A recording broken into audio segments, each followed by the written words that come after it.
Giroitza gaur nagusi Benjama borraskaren ondorio, haize bolada gogorrak eta euria izan ditugu nagusi, 126 km/h ufadak ere neurtu dira sokoan, trenbide zerbitzua ere etenda egonda eta kostaldean hainbat neurri hartu dira itsaso kolpeari aurre egiteko.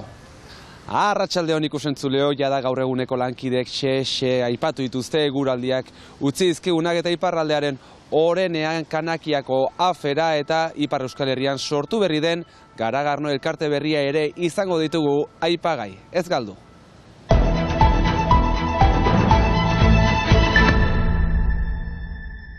Accord de décolonisation. Senatari eta diputatu kontseilu misto batek erabakiko du azkenean Kanakiako hauteskundeak atzeratzen diren ala ez.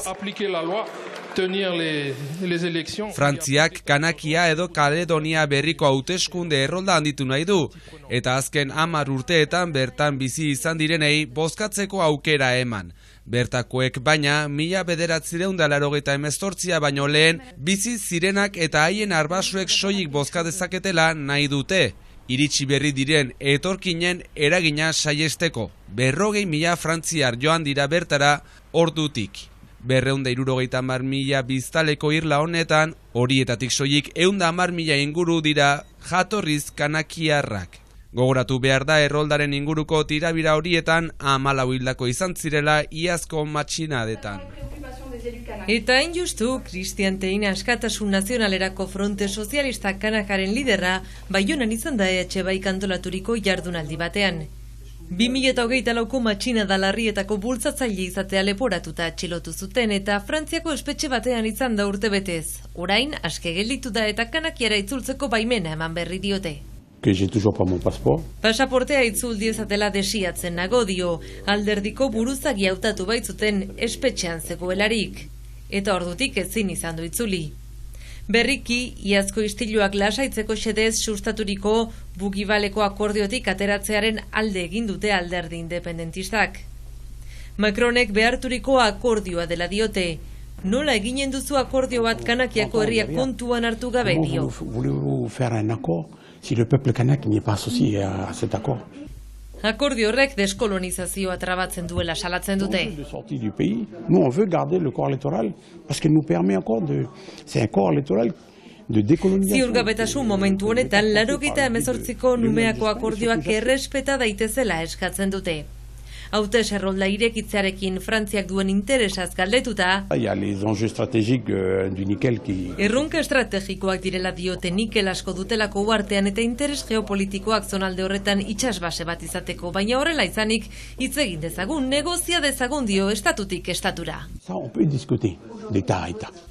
Hildo horretan EH Baik esan du Frantziako estatu zentralizatuaren eta ukatzen dituen estaturik gabeko nazioen artean modus vivendi berri bat beharrezkoa dela. 2021 Covid garaian erreferenduma egin behar zuten, hirugarren erreferenduma, Numeako akordioetan adostu zena. Kanakirek eskatu zuten erreferendum hori egoragatik atzeratzea, horretu behar da Covidak larri unkitu zituela, eta Frantziak ala ere inpusatu zuela erreferendum hori egitea, eta geroztikan Frantses estatuak manera biziki txusian tratatzen duela Kanakiar herria. Kanakiar herriaren ondoan egoteko prestutasuna azaldu dute.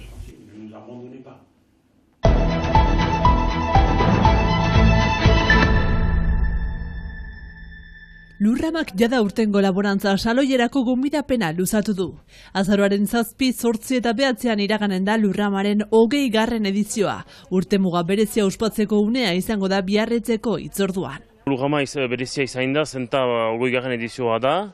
Hortako nahi dugu kaldia markatu, zarritugu afitxa berri atzu inditugu, eta hautatu dugun lema da biar ere laborari, zenta behar dira laborari berriak plantatu, eta hori ditugu aintzinan zari nahi. Oso berezia izan da, eta 20 urte bat ez da mugabat izan, ono urte luzaz jaunen du Lurramak.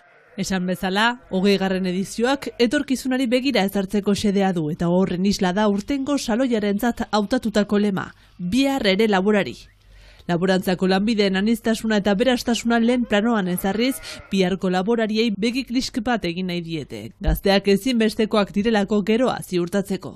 Eskolegian ikusten dugu badela dinamika bat, ono plantatzeko zenbakietan, baina behar da pentsatu, badira laborari hainitz erretretatu gintzen direla, eta bada ono lan bat iteko laborari etxen zaintzeko. Badira iteko molde desberdin batzu, nahi dute ez gutio lan egin, diferentuki lan egin, zenta lehengo belanaldiek aiziren egun guziz eta haueiko gazteak nahi ditugu denbora gehiagoetako. Izan ere Euskal Herrian 2010 eta 2020 urteen artean etxaldeen 15% desagertu da. Gaur egun laborarien gehiengoak 50 urte baino gehiago du. Laborariek estaratzen, beste zaitasunak badira, onu eskolegian zantzat dugu baitugu AOP batzu eta biziki azkarra dienak, ordeon behar ditugu baliatu, eta lujamanez abaiko ditugu aintzinean eskolegiko AOP guztiak, iparaldekoak eta hegoaldekoak. Jaz Kortxigako ekoizleak konbidatu ondotik, aurten Euskal Herrira itzuliko da Lurrama eta 7 probintzietako laborariak konbidatuko dituzte. Zara eginen, 20. edizioa indako berriz eskolegian etorri, eta hortako hori hautatu dugu. Urtero bezala Lurraman hitzaldiak ere protagonistak izango dira. Aurten jorratutako gehien artean, transmisioa, elikaduraren erronka edo labelak izango dira, besteak beste.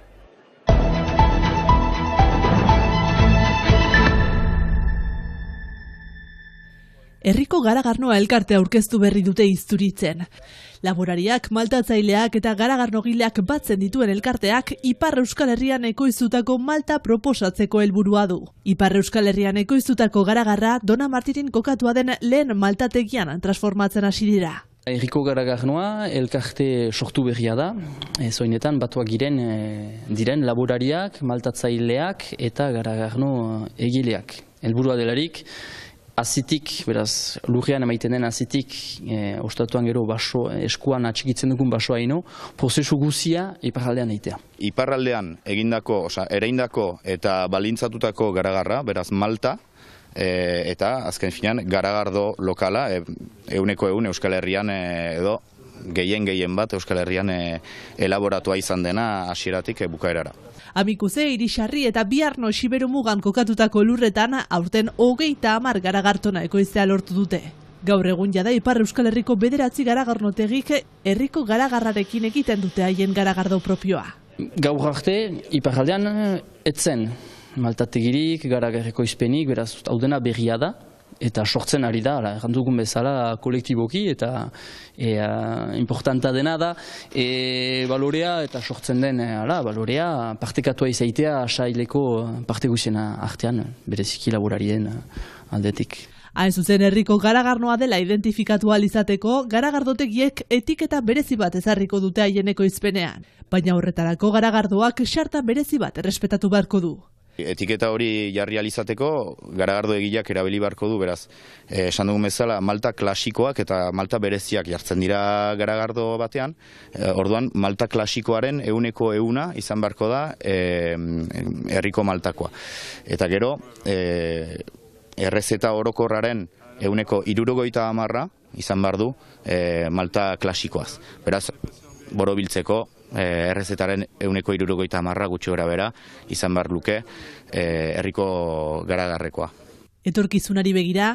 Helburua da, bai, garagarnotegi gehiago hurbilaraztea. Denak komitatzea dira, bilkurak idekia dira, denek ukaiten dituzte, zautzen ditugun garagarnotegi guzieri gortzen ditugu gure berriak, eta helburua da, bai, edatzea. Zenta maltategi hontan egiten aldira 200 tona malta urtean, eta erran bezala momentuz 30 bat egiten dira, beraz bada lekua gehiago egiteko. Jakin bar da azaroaren 7 abiatuko den Lurrama azokan ofizialki hasiko duela elkartak bere bilbidea. Hain zuzen aurtengo laborantza azokan kontsumitzen alko den garagarroen 189 herriko garagarnoa izango da.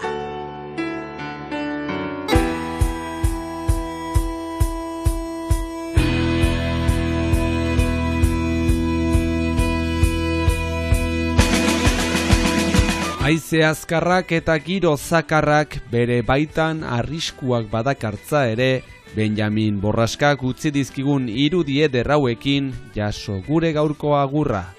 zaindu zuen burua, arduraz jokatu, eta bihar arte. Daude itxasoan txalupak, zapatak guztiz bustiak, gorputz osoa darraka, neguko eguraldia dago, eta uda orain txasira, trumoiak sumat